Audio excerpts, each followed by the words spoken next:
Shalom, shalom, les enfants de Dieu, shalom. Euh, je viens vous parler, donc vous faire un reporting, un petit rapport du culte d'hier. Hier, nous étions au culte de combat spirituel, vendredi, chaque vendredi. Et comme nous avons un grand thème cette année, qui est de renverser les forteresses et ôter les obstacles à la prospérité. Renverser les forteresses et ôter les obstacles à la prospérité. Et le vendredi d'hier, donc, nous avons ouvert la première page du combat spirituel cette année vers notre prospérité. Et c'était formidable par rapport au thème ou au sous-thème qui nous a été abordé par la révérende Christiane.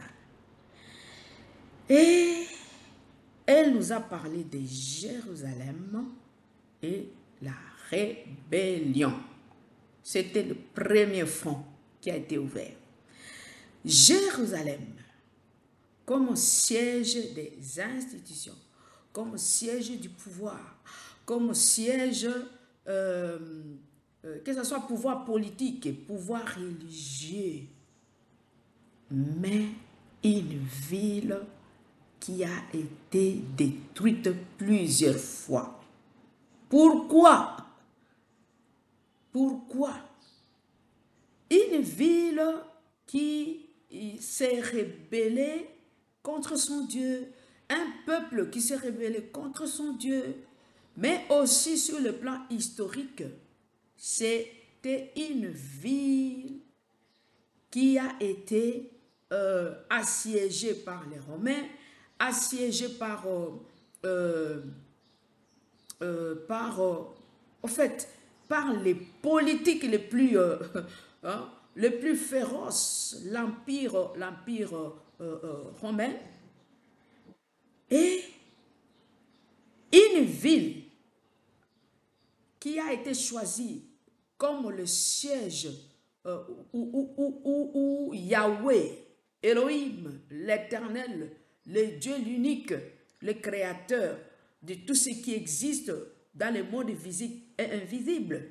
Cette ville-là a connu beaucoup de problèmes. Beaucoup de problèmes qui ont même retardé son évolution, même jusqu'à présent. Lorsque vous lisez l'histoire de cette ville-là, vous pouvez déjà comprendre que la rébellion, c'est un grand obstacle au développement. La rébellion, c'est un grand obstacle à l'atteinte de la destinée d'une personne, destinée de tout un pays, destinée de toute une ville, destinée de toute une famille. La rébellion. Et ce qui a été très encourageant ou très bénéfique dans cet enseignement est que Jérusalem a été comparé à l'homme. Toi et moi, nous sommes de Jérusalem. Et nous avons des richesses. Nous avons des richesses qui sont convoitées par qui? Qui sont convoitées par les Romains, qui sont convoitées par... à part les Romains, il y a les Philistins, c'est convoité. Alors, parce que c'est une ville qui a été convoitée et que si on peut se dire, parce que les Juifs n'avaient pas que Jérusalem, non? Ils avaient d'autres villes comme Bethléem, ils avaient des villes comme Nazareth, ils avaient beaucoup de villes. Mais la principale, c'était Jérusalem. Vous savez, dans nos vies, nous en tant qu'humains, nos vies subissent des rébellions contre Dieu. Nos vies ici a beaucoup de villes, a beaucoup de Jérusalem. Il y a beaucoup de Jérusalem qui sont convoités parce qu'il y a des richesses de Dieu dans ces Jérusalem-là. Et je suis venue vous parler un peu de quelques richesses qui se trouvaient dans cette ville qu'on appelle Jérusalem et qui ont eu beaucoup de problèmes de convoitise de leurs voisins ou d'autres peuples ou d'autres communautés. Et eux-mêmes, ne sachant pas que leur richesse ou l'objet de convoitise de voisins, l'objet de leur grandeur, l'objet de leur, comment je peux dire, de leur gloire supérieure aux autres peuples, ne provenait que de leur Dieu. Ils le savaient, mais pourquoi ils s'est rebellés? Pourquoi ils s'est rebellés contre leur Dieu? Voilà le problème. Voilà le problème. Lorsque dans nos vies, nous avons des parties privilégiées dans la vie d'une personne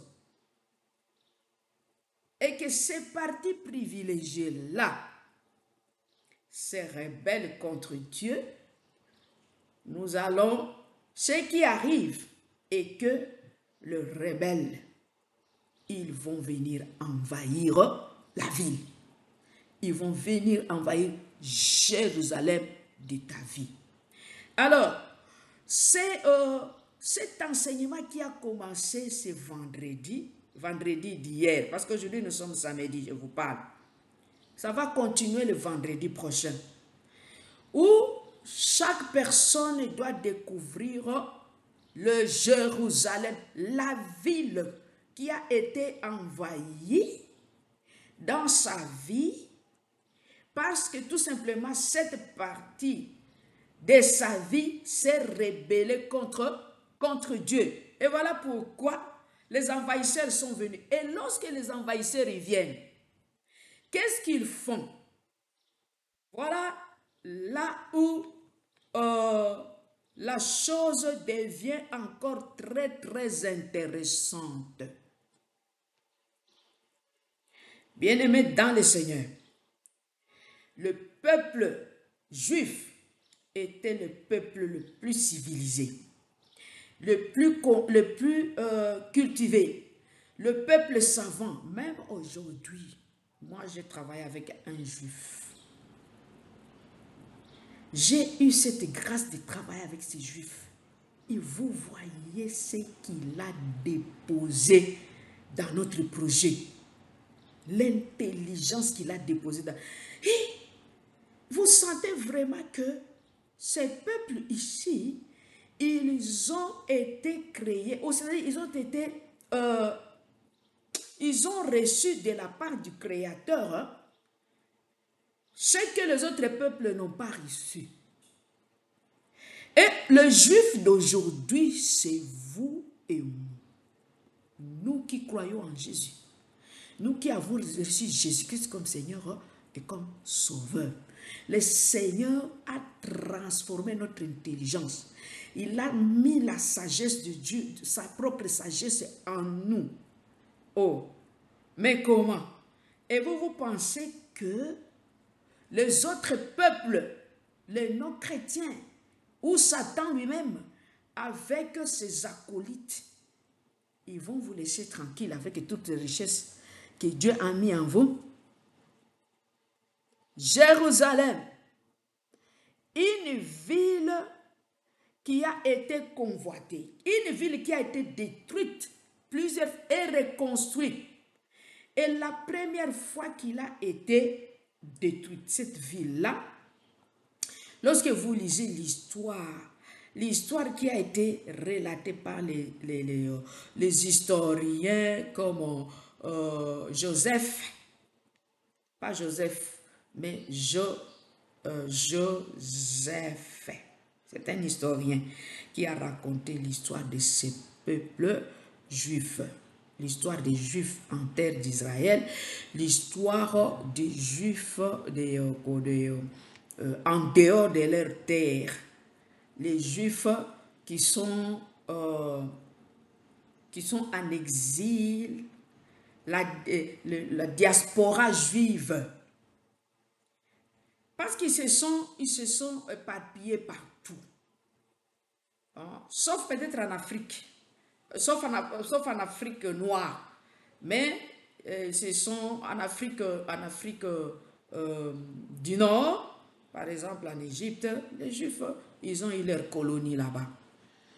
En Babylone, partout où apôtre Paul voyageait en Asie mineure, on trouvait des colonies juives là-bas. En Europe, en Grèce, en Macédoine, hein? Macédoine c'est en Grèce, on trouvait des colonies juives, il a trouvé des colonies juives là-bas. Ok, Bérée, hein? Les Juifs de Bérée, en Éphèse, en Corinthe, hein? Corinthe c'est en Europe. Apôtre Paul trouvait des colonies juives. À Rome, il y avait des Juifs, des colonies juives là-bas. Pourquoi? Parce que il s'est passé des combats terribles entre les Juifs et l'Empire et les Romains. Les Romains, ils ne faisaient que se rebeller, se rebeller. Se rebeller pourquoi? Parce que c'est un peuple qui ne voulait pas être esclave. C'est un peuple qui avait, qui avait une foi. Ils avaient le Talmud. Ils avaient le Talmud, c'est Pentateuque. Ils avaient leur façon d'adorer Dieu. Ils avaient leur Dieu. Ils avaient leur temple. Le temple de Jérusalem que Salomon a laissé. Bien-aimés dans le Seigneur, ils avaient aussi leur cité, la cité de David, une cité majestueuse. Le temple, l'historien là, il décrit le temple de Jérusalem comme étant, je ne sais pas si je peux me rappeler de la façon dont il a décrit ce temple qui a été détruit par Titus. Titus,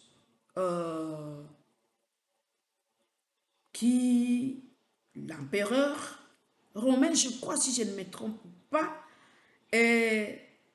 qui a convoité, qui a voulu savoir d'où provenait la force, le pouvoir et la puissance de ce peuple ici.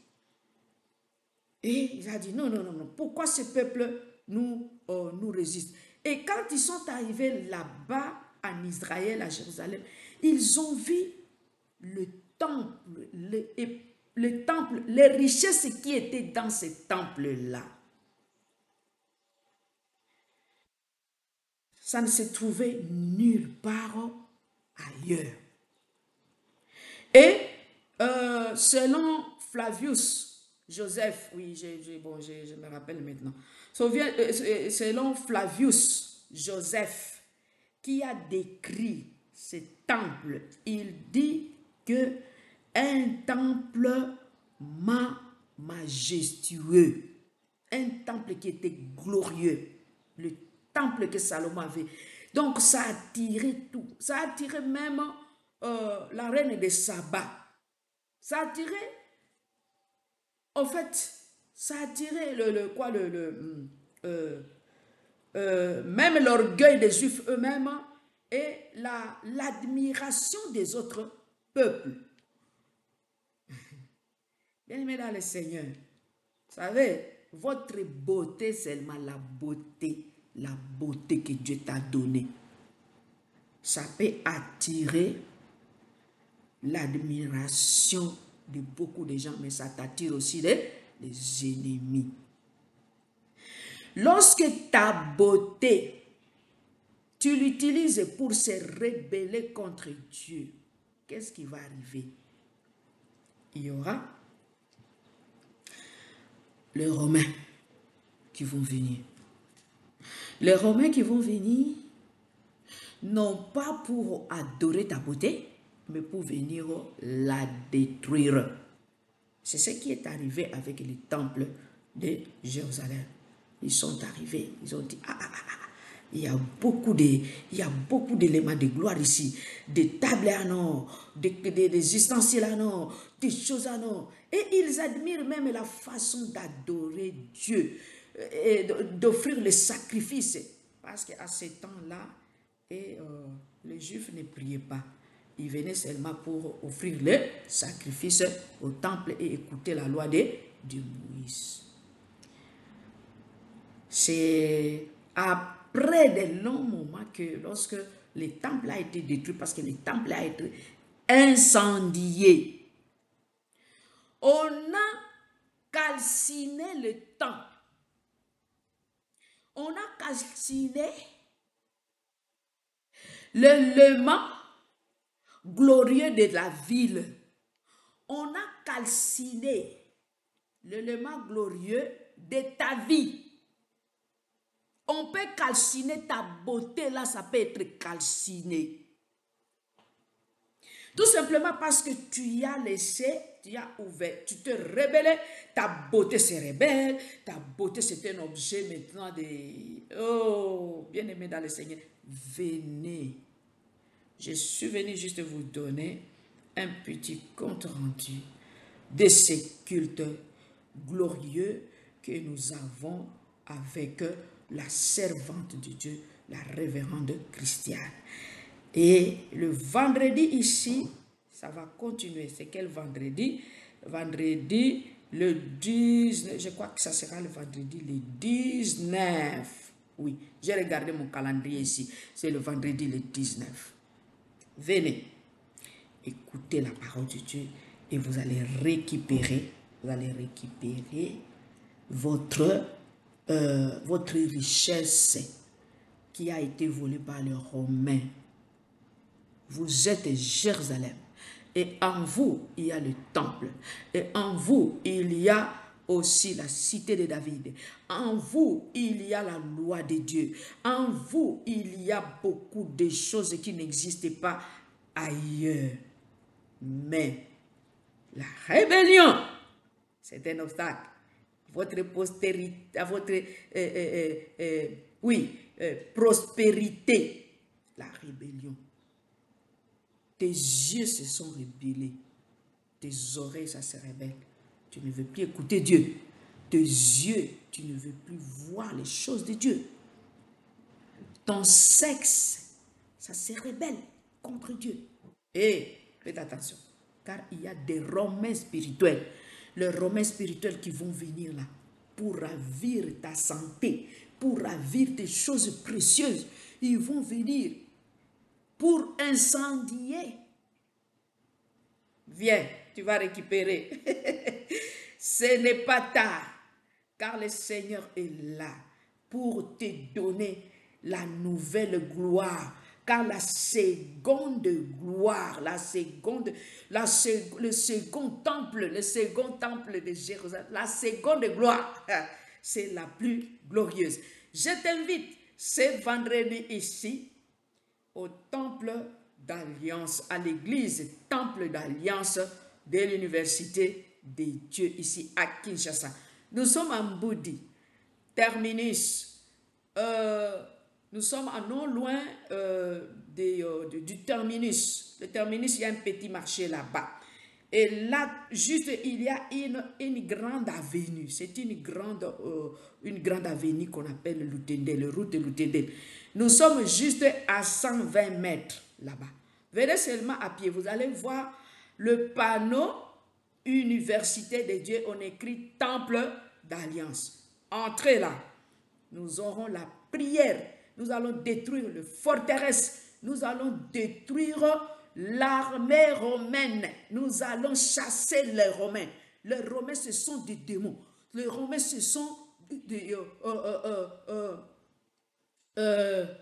des éléments sataniques qui vous ont ravi. Les sorciers, ils vous ont ravi votre richesse. Ils vous ont ravi votre intelligence. Ils ont pris même le cerveau. Ils ont pris tout. Tout ce qui est précieux dans le temple de Dieu qui est en toi. Ils ont pris même votre raisonnement. Car ici, il s'agit de renverser le forteresse et le raisonnement. Votre façon de raisonner. Parce que c'est là qu'il y a le problème. Pour que tu puisses aller vers votre destinée, votre mariage majestueux, votre travail de gloire, votre richesse, tout ce qui est de gloire. Et nous allons récupérer. Cette année ici, c'est l'année de prospérité à tous égards. Soyez abondamment bénis. Moi, c'est votre maman, la révérende docteur Marie-Louise Batumboula. Je suis le pasteur principal de l'église Temple d'Alliance de l'Université de Dieu. Et nous travaillons avec la révérende Christiane. Elle est pasteur, elle est enseignante de la parole de Dieu. Venez l'écouter, venez la suivre et vous ne serez jamais déçus car le Seigneur cette année ici, il va faire de grandes choses. Soyez abondamment bénis et à très bientôt.